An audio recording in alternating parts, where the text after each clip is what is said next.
Good morning, my fellow yogic travelers.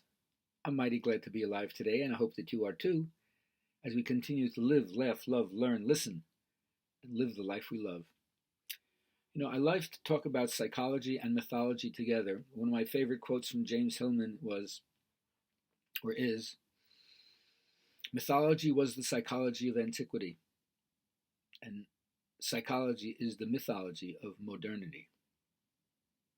Mythology was the psychology of antiquity, and psychology is the mythology of modernity. So this is a rich and deep study, and investigation in this area is more needed now than ever before. And I find it really interesting and exciting, and I hope that you do too. But of course, the most important thing is to take these insights and in some way put them to good use. Or if you have a spiritual leaning, you could say you practice something. Carl Jung says, I am not what happened to me. I am what I choose to become. And what you choose, certainly in yoga, is to hit the mat and practice. I know it's a Johnny one note, but I'm not giving that one up. Tribal people have always lived in some kind of mythology, and we do too, except mostly unconscious, more than we know. So, you've heard me say that the sacred canopy has collapsed. The belief systems that used to give people a sense of belonging and protect them are no longer working for us. I'm sure you realize there's a resurgence of racism all around the world, and it works against us creating a sustainable habitat for humanity. We know that once we saw Earth from space, that there's a new Earth ethic. We're all here together. There's a new species ethic. The whole humanity is our family. And so it's for us to break through and try to understand not only just what separates us, but what binds us together. Freud seemed to mostly concentrate on the personal unconscious, trying to bring up or dredge up repressed images from the past. And one of his things was saying, nothing has a stronger influence psychologically on a child than their environment. And part of their environment is the unlived life of the parent. So not all of us can probe back into our childhood and see what our mother and father did or didn't do and how it affected us.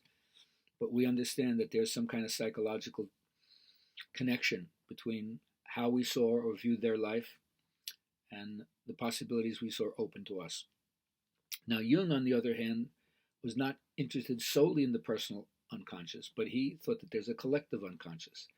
There's an aspect of our life which is species-wide, layered, and it's a source of guidance for us if we understood the messages that are coming from another part of ourself which pictures to us wholeness or unity or oneness or togetherness.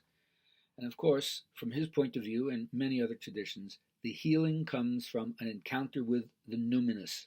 It's a word that kind of means the transcendent or the magical or that which is beyond our ability to comprehend it. But if you have an experience of this, it changes your life.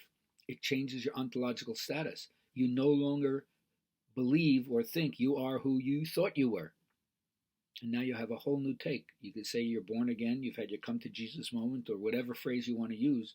But there's a breakthrough experience that takes you away from your daily, ordinary, moment-to-moment way of looking at things and expands your view into, I would say, that which you had been looking for but didn't know you were looking for. Because at the beginning of this, you know something is missing, and you think like, I'll recognize it if I find it, but you really even don't know what it is until it gobsmacks you on the side of the head and you say, that's it, now I got it.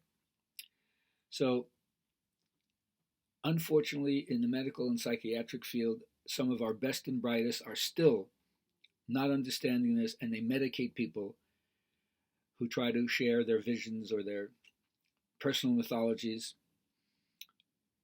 But I've learned from what I call ethnopsychiatry, what the indigenous people can teach us,